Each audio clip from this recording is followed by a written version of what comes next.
ہر سچائی خدا کی سچائی ہے۔ یہ ایک گفتگو ہے جو میں اس لیے لکھ رہا ہوں کیونکہ بہت سے لوگوں کو خصوصاً پاکستان میں ایسی گفتگو کا تجربہ ہوتا ہے جس میں بہت کچھ سیکھنے کو ملتا ہے اور ایک دوسرے کو سمجھنے کا موقع بھی ملتا ہے۔ مجھے لاہور کے ثانیہ بس سٹاپ سے اپنے گھر آنا تھا۔ میں اسلام آباد سے لاہور آیا تھا۔ بس سٹاپ سے میں نے اوبر کروائی اور کچھ ہی دیر میں ڈرائیور پہنچ گیا۔ بیٹھتے ہی میں نے کہا کہ مجھے نیلا گنبد چرچ انارکلی جانا ہے۔ لوکیشن میں نے ڈال دی ہے۔ ڈرائیور ایک پڑھا لکھا نوجوان نظر آ رہا تھا۔ میری دلچسپی بڑھی اور گفتگو کا سلسلہ شروع ہوا۔ کیا آپ فل ٹائم اوبر چلاتے ہیں؟ جی نہیں، یہ میں پارٹ ٹائم کرتا ہوں۔ صبح میں سیکریٹریٹ جاب کرتا ہوں۔ ہفتے میں 30 رائڈ پوری کرنی ہوتی ہیں، کبھی پوری ہو جاتی ہیں اور کبھی نہیں۔ اور جناب آپ کیا کام کرتے ہیں؟ میں پادری ہوں۔ حضرت عیسیٰ مسیح کے بارے میں تعلیم دیتا ہوں، یہی میرا کام ہے۔ جناب یہ پادری کیا ہوتا ہے؟ پادری جیسے ایک مسجد کا مولوی ہوتا ہے ویسے ہی مسیحیوں کی عبادت گاہ میں ایک پادری ہوتا ہے جس کا کام عبادت کروانا ہے۔ جی اب میں سمجھا، آپ ایک مذہبی رہنما ہیں۔ سر آپ کا مذہب ہمارے نبی یا کتاب کے بارے میں کیا بتاتا ہے؟ بائبل جو ہماری مقدس کتاب ہے اس میں کوئی ذکر نہیں ہے۔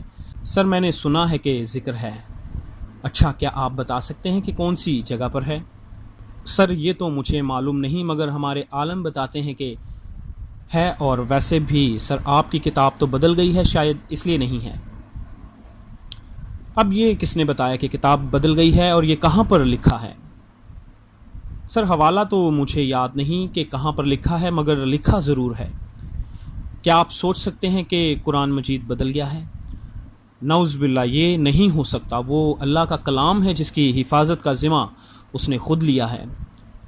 تو کیا توریت، زبور، انجیل اور صحائف انبیاء اللہ کا کلام نہیں تھے؟ سر ہم ان کتابوں پر ایمان رکھتے ہیں کہ آسمانی ہے، مگر اب ان کی ضرورت نہیں رہی، کیونکہ جب کوئی نئی چیز آ جائے تو پرانی کی ضرورت نہیں ہوتی۔ کلام پرانا یا نیا نہیں ہوتا، وہ زندہ ہوتا ہے۔ اس لیے ہم تو حضرت موسیٰ کی 5 کتابیں اور زبور اور انبیاء کی کتابیں انجیل کے ساتھ لگاتے ہیں، کیونکہ وہ زندہ کلام ہے جو خدا کی طرف سے آیا۔ ایک الہی کلام کو انسان کس طرح بدل سکتا ہے، یہ میری سمجھ سے بالاتر ہے۔ تو سر آپ نے انجیل کے ساتھ قرآن مجید کو کیوں نہیں لگایا؟ اچھا سوال ہے۔ آپ نبیوں کو کیوں مانتے ہیں، یا فرشتوں پر یا نبیوں پر یا آخرت یا آسمانی کتابوں پر کیوں ایمان رکھتے ہیں؟ کیونکہ وہ قرآن مجید میں لکھا ہے۔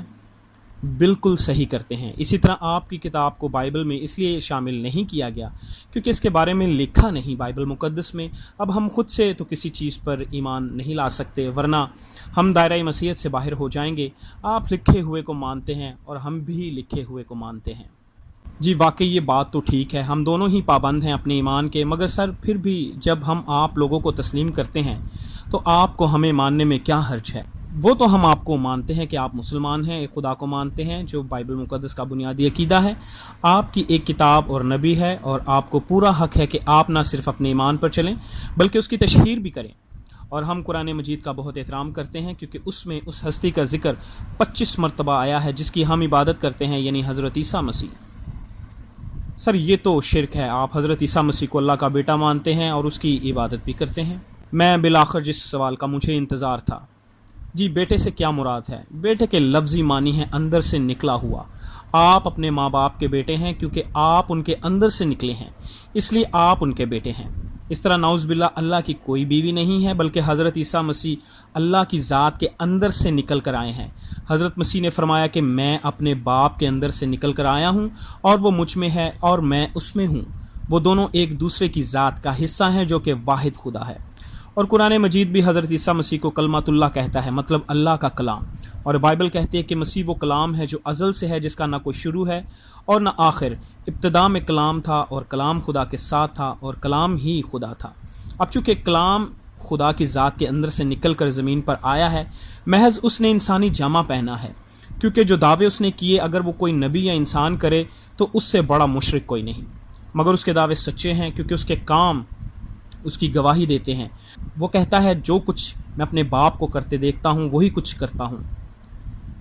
یسوع مسیح نے فرمایا کہ کوئی میرے وسیلے کے بغیر باپ کے پاس نہیں آ سکتا، کیونکہ راہ، حق اور زندگی تو میں ہوں۔ اس لیے مسیح کو قبول کیے بغیر باپ کو نہیں پا سکتے۔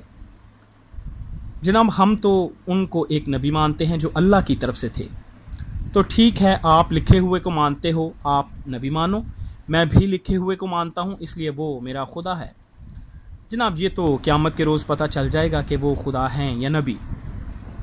میں مسکرایا اور بولا قیامت تو اس کا نام ہے۔ اس نے کہا قیامت اور زندگی تو میں ہوں۔ سر ہر انسان کا اپنا عقیدہ ہے اور ہمارا دین کہتا ہے کہ اپنا عقیدہ چھوڑو نہ اور کسی کے عقیدے کو چھیڑو نہ۔ بہت خوب، مجھے یہ بات بہت پسند آئی۔ کاش اگر ایسا ہوتا تو دنیا جنت کا منظر پیش کرتی، مگر ہم دونوں نے ایک دوسرے کے عقیدے کو نہیں چھیڑا، بلکہ ہم دونوں نے وہ بیان کیا جو لکھا ہوا ہے، اور ہم دونوں کو ایک دوسرے کا احترام عقائد کی بنیاد پر نہیں بلکہ انسانیت کی بنیاد پر کرنا چاہیے، اور یہی ہمارا ایک دوسرے کے ساتھ مضبوط رشتہ ہے جس کی بنیاد پر ہم ساتھ چل سکتے ہیں۔ ہندو، مسلمان، مسیحی، یہودی، سب کے پاس اپنے لکھے ہوئے مکاشفے ہیں خدا کی ذات کے تعلق سے، اور یہ سب پابند ہیں کہ ان کو مقدس مانیں۔ کسی کے پاس کوئی حق نہیں کہ وہ ایک دوسرے کو غلط کہیں یا اپنے نظریات جبراً کسی پر مسلط کریں، اور میرے نزدیک ایک دوسرے کے عقائد کے تعلق سے بات ہونی چاہیے، ایک دوسرے کو سمجھنے کے لیے، نہ کہ کسی کو نیچا دکھانے کے لیے۔ ہر انسان سچائی کی تلاش میں ہے، مگر ہمیں یہ بات نہیں بھولنی چاہیے جو جان کیلون کہتا ہے کہ ہر سچائی خدا کی سچائی ہے، اس سے فرق نہیں پڑتا کہ وہ کہاں پائی جاتی ہے۔ سر اس طرح تو ہر مذہب میں خدا کی سچائی کے تعلق سے کچھ نہ کچھ ضرور لکھا ہے، تو کیا ہمیں ہندوؤں یا بت پرستوں کو بھی مان لینا چاہیے؟ جی ہاں، اگر بات خدا کی سچائی کے تعلق سے لکھی ہے تو ماننے میں کوئی برائی نہیں۔ اگر ان کی کتاب میں لکھا ہے کہ خدا ایک ہے تو مجھے ماننے میں کوئی عار نہیں۔ اگر لکھا ہے کہ خدا عادل اور منصف ہے، اگر لکھا ہے کہ وہ ابتدا اور انتہا ہے، تو مجھے ماننے میں کوئی مسئلہ نہیں۔ اب دنیا کے کسی کونے میں بھی خدا کی سچائی کے تعلق سے کچھ لکھا ہے تو وہ میرے لیے قابل قبول ہے۔ اس شخص کے سوالات ابھی اور بھی تھے، مگر میری منزل آ چکی تھی۔ میں نے سوچا کہ ہم ایک ہی نشست میں خدا کی سچائی کو سمجھنا چاہتے ہیں، مگر گاڑی سے اترتے ہی احساس ہوا کہ یہ زندگی تو بہت ہی تھوڑی ہے اس کی سچائی کو بیان کرنے اور سمجھنے کے لیے۔